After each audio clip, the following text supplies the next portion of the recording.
تو میں آج میڈیا سے یہ گزارش کرنا چاہتی ہوں کہ ایک طرف عمران خان صاحب کا اپنی قوم سے کیے گئے وعدوں پہ عمل درآمد کا سفر ہے، تو دوسری طرف نون لیگ کی وہ روایتی سیاست ہے،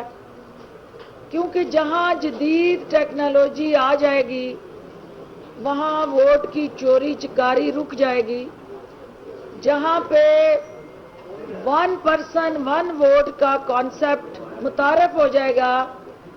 وہاں ووٹ پہ ڈاکہ ڈال کے اقتدار میں آنے والا شاہی خاندان جو ہے اس کی دکان ہمیشہ کے لیے بند ہو جائے گی، جہاں پہ الیکٹرانک ووٹنگ مشینز جو ہیں بائیو میٹرکس کو انشور کر کے ہر انڈیویجول کے ووٹ کا ڈیٹا جو ہے وہ جدید ٹیکنالوجی کے ساتھ جوڑتے ہوئے وہ ڈیٹا بینک سیکیور ہو جائے گا، وہاں ہر حلقے کے اندر جعلی ووٹ بنا کے اپنے مزدوروں کو، اپنے ہواریوں کو، درباریوں کو پولنگ اسٹیشنوں پہ پھرانے کا جو روایتی عمل رہا ہے نون لیگ کا کہ ایک حلقے سے دوسرے حلقے میں وہی ووٹر ایک حلقے میں ووٹ ڈالنے جا رہا ہے، دوسرا دوپہر کو دوسرے میں جا رہا ہے، ووٹنگ ختم ہونے کے قریب تیسرے حلقے میں جا رہا ہے، اور یہ 4 حلقوں میں جو ایک دن میں ووٹ ایک ووٹر سے ڈلوانے کا جو عمل ہے اس کی حوصلہ شکنی اور ایک منصفانہ الیکشن کا حسین اور دلکش منظر کا جو ایک قدم ہے وہ اسی عمل کے ساتھ جڑا ہے جس کے راستے میں نون لیگ رکاوٹیں ڈال رہی ہے۔ آج جو ہے وہ آپ دیکھ رہے ہیں کہ اوورسیز پاکستانیز کو ووٹ دینے کا حق جو ہے وہ بھی انہی الیکٹرانک ووٹنگ مشینز کے ساتھ جوڑ دیا گیا ہے۔ جعلی ارسطو جو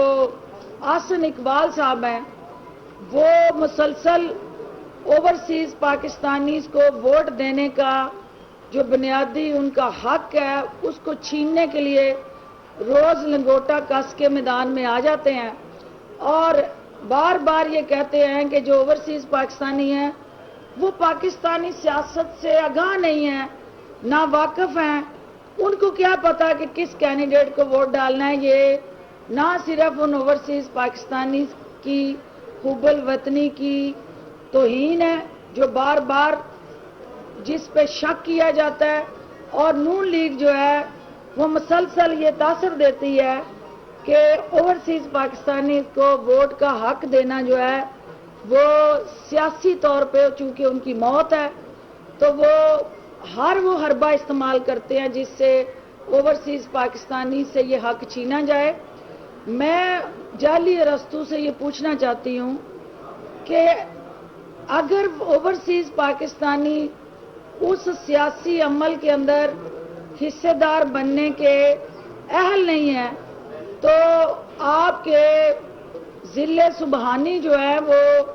لندن بیٹھ کے آپ کی لگامیں وہاں سے کیوں کھینچ رہے ہوتے ہیں،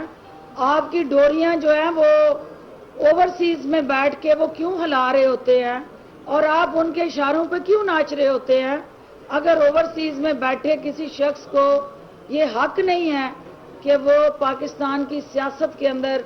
حصے دار بنے، دوسرا جو ہے اگر یہ اوورسیز پاکستانی کو حق نہیں ملنا چاہیے کہ وہ ووٹ دیں یا پاکستان کے اندر الیکشن لڑ سکیں، تو یہ اسحاق ڈالر جو ہیں وہ کیوں کس فارمولے کے تحت پاکستان کی سینٹ کے معزز ادارے کے رکن بن جاتے ہیں؟ تو یہ جو دوگلی پالیسی آپ کی یہ اس بات کی عکاسی کرتی ہے کہ آپ کو صرف اس بات کا ڈر اور خوف ہے کہ اوورسیز پاکستانی جو ہے وہ وزیر اعظم عمران خان کو اپنا مسیحا سمجھتے ہیں، اوورسیز پاکستانی جو ہیں وہ وزیر اعظم عمران خان کے ساتھ ان کے دل دھڑکتے ہیں، اس لیے وہ ہر حال میں وزیر اعظم عمران خان کو پاکستان کی ترقی اور خوشحالی کا ضامن جانتے ہوئے ان کی طاقت بن کے ریمیٹنسز بھیج رہے ہیں۔ وہ ڈیجیٹل روشن پاکستان کے ذریعے